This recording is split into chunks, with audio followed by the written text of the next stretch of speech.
Life comes with a lot of things that are already pre-established, or at least appearing to lie dormant. And this does not imply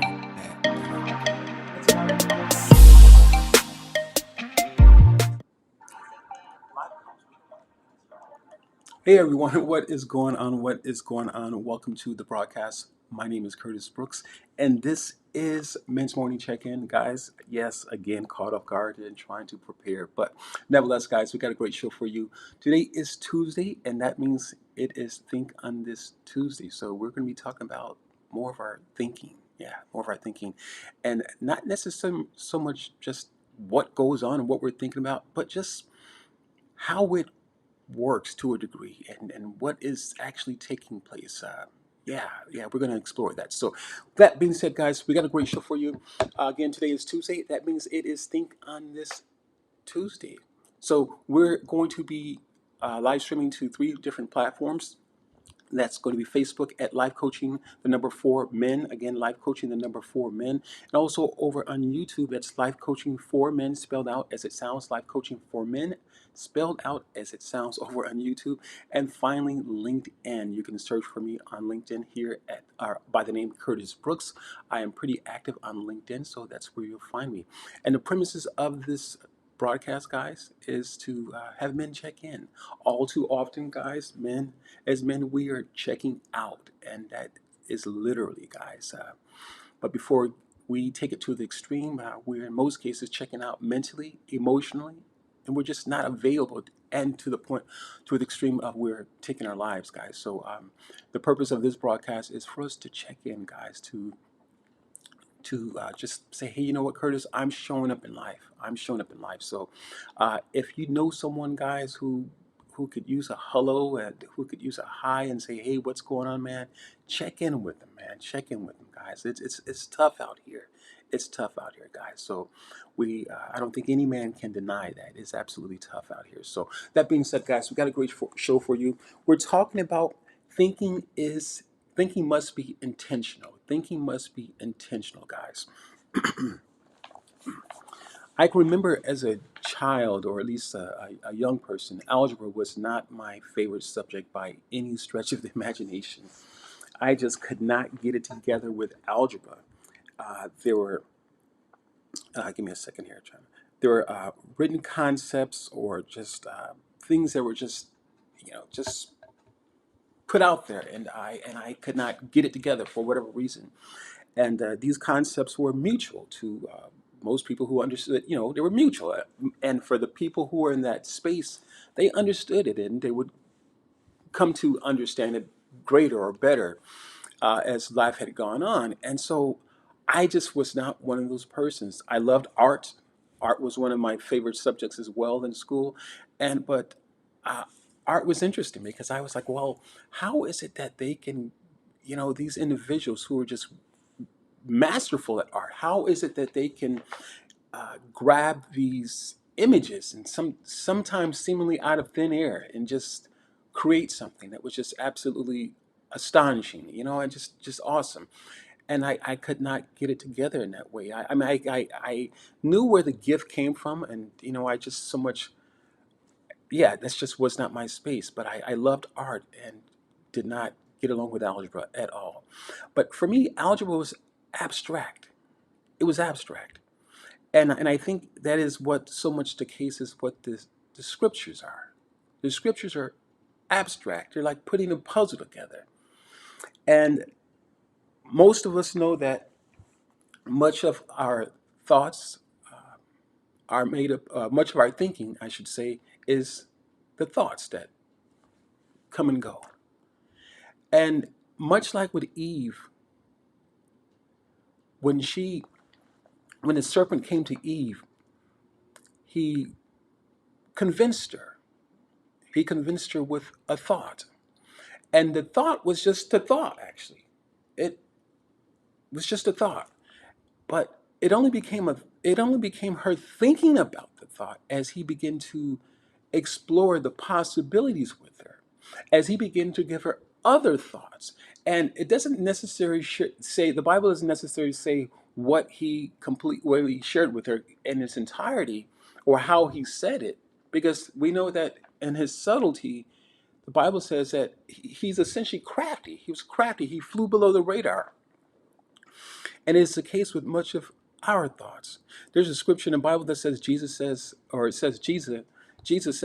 my sheep know my voice, and the voice of a stranger they will not follow.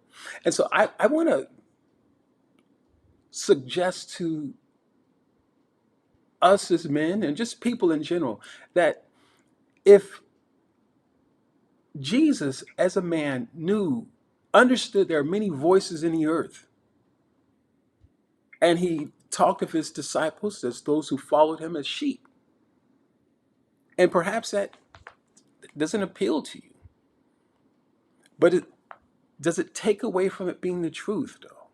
To a degree. I heard many people say, oh, but people are like sheep. No, that came from the scriptures. People are like sheep because oftentimes people just don't think. They've been given, most of us, we've been given in what to think. We've been shown how to think. This is where and in my practice here, or at least my research here, so much of what we've been given is how we should think and what we should think and who we should think. And so at some point we get what we call the behavioral sciences. So there is a measured outcome. So Jesus says, my people are like sheep. He says we know his voice. For those who follow him, they know his voice. And so that being said, even from the very beginning, Eve was tempted with a voice that was not her own. She was not able to discern it in a way that she could rightfully say, no, that's not what I'm going to do. That's not what God told me to do. So she wasn't necessarily rightfully able to discern it, but she engaged in a conversation. First, it was a thought. Remember, guys, thoughts are just thoughts. They're just thoughts. They will come and go. But the crafty thing about the thoughts, at least what the serpent had committed or had shared with Eve, was that the thought in itself was part of something she understood. The thought wasn't so far out there or so far separate from what she was told or the instructions she was given. The thoughts weren't so far out there, but part of the thoughts were the truth that she was given. And being given that truth, it seemed plausible. Such is life with us. Such is life with us. The thoughts that come and go, they're not so separate or so outlandish that we would say, oh, we would just dispel it. But in fact, the thoughts represent a fraction of the truth, and therefore making that thought somewhat plausible. So now, if I tell you what to think, and I tell you how to think,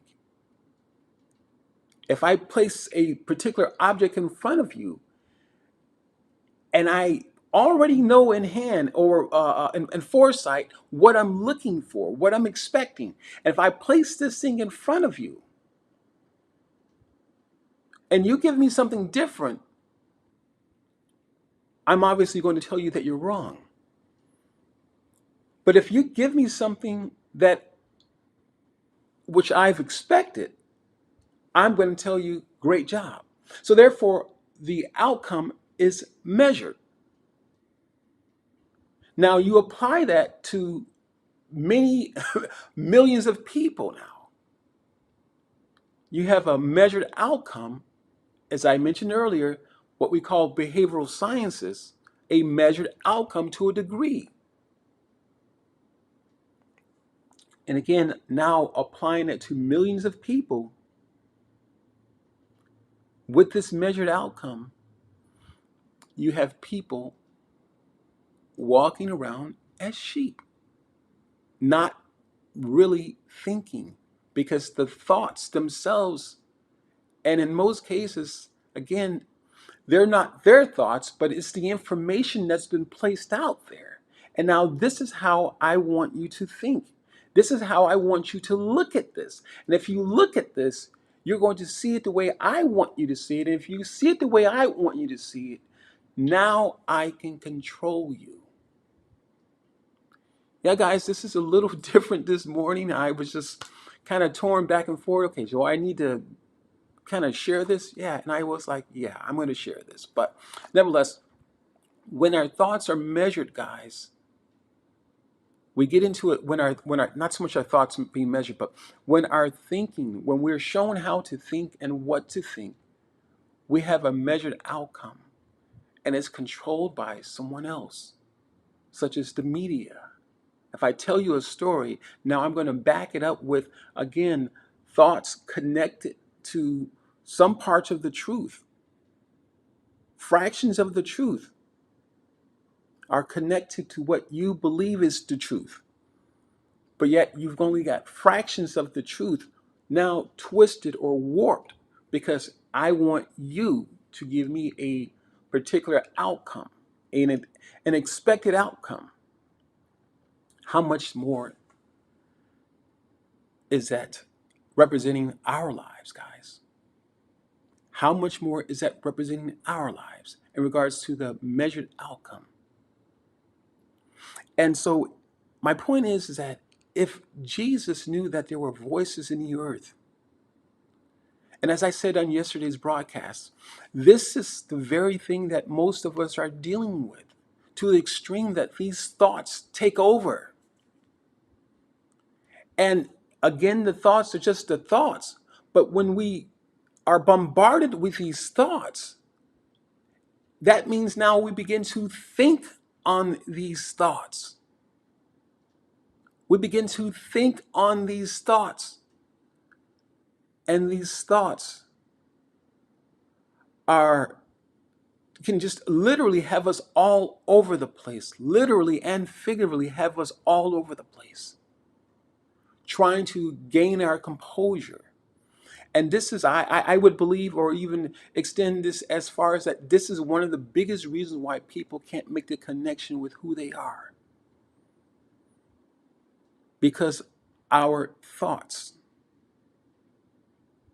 because of the measured outcome that the world wants, or that those puppeteers, if you will, want us to produce. And those who are not producing that measured outcome, those who are not seeing what you see and how you see it, they're the people we just do away with, the dregs of society, if you will. But it's not so, though. That's not the truth. And I think this is a lot of times in ways, no, I'm not a doctor or anything like that, but this is just my opinion. And I think that a lot of times this is why we have some of the mental diseases that we're dealing with. Because if anything that persists, anything persists, a thought that persists consistently, whether it's the truth or not, it's going to produce a particular outcome.